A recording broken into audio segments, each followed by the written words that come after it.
अनेक उदाहरण प्रस्तुत किए। मुझे याद है महाराज वीर भोज का 9वीं शताब्दी का शासन जब इतिहास के पन्नों में हम पढ़ते हैं, कई यानी उसके प्रांत लगभग 150 वर्षों तक कोई विदेशी आक्रांता भारत पर हमला करने की जरूरत महसूस नहीं किया था।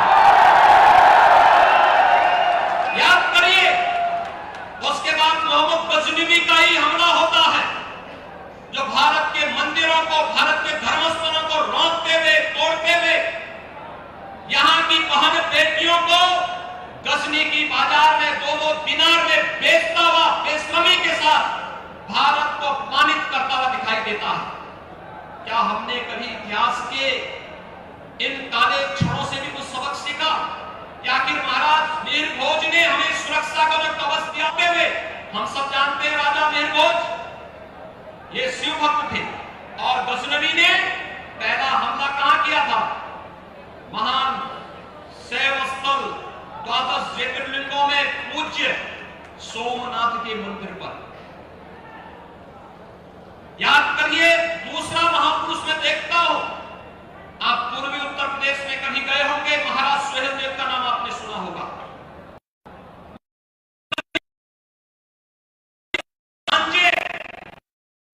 से मुक्त किया, लेकिन भाइयों बहनों, इन महापुरुषों के इस त्याग और बलिदान को भारत लंबे समय तक आगे नहीं बढ़ा पाया।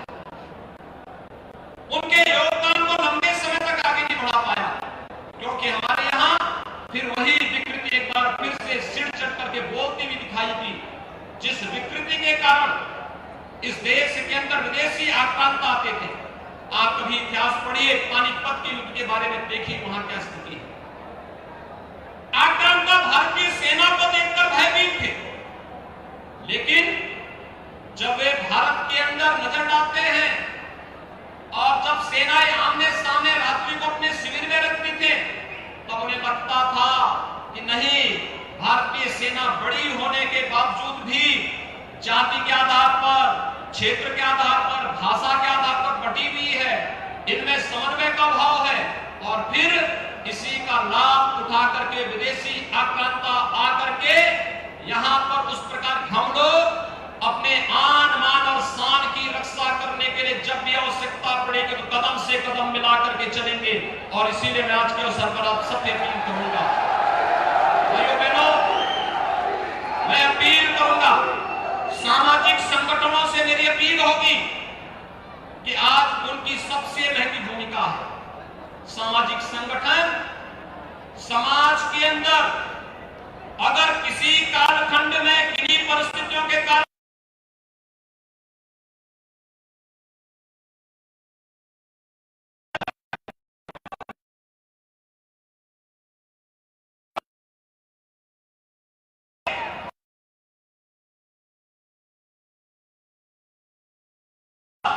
जीवन के प्रत्येक क्षेत्र में आगे बढ़ा सके, इसके लिए उन्हें तैयार कर, इस सरकार के साथ साथ अलग अलग समुदाय और धर्म इसके लिए आगे आना होगा।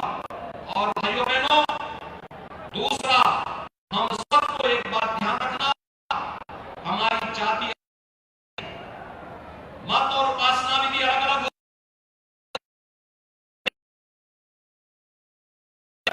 पूरब से पश्चिम एक भारत श्रेष्ठ भारत की परिकल्पना को साकार करने के लिए हमें एक ही धर्म के साथ अपने आप को जोड़ना होगा। वह धर्म है राष्ट्र धर्म।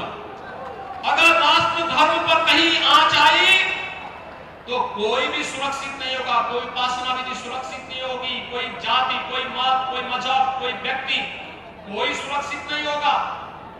अगर हम एक गलतफहमी में रहते हैं कि देश की सुरक्षा में भले खतरा आ जाए हम सुरक्षित हो जाएंगे, ये हमारी गलतफहमी होगी।